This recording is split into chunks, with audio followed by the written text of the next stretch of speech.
Everyone, it's Kirk with Ibex Roof here. I'm up on top of a huge roof out on the river. We're actually taking off the ridge cap. Been damaged by squirrels and rot, you can see there. We've got Travis down there. We just walked out of the way. We've replaced that ridge cap there. Looking pretty saucy. Got some custom ordered ridge for this house. Then another thing I'll show you with squirrels real quick.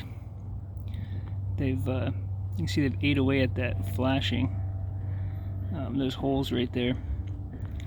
They'll actually chew on these flashings.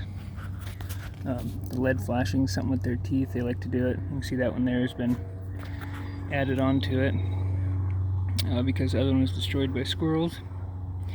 The one behind me right there actually has a little, I don't know if you can see it in the camera, little pinhole where they started to chew through it there.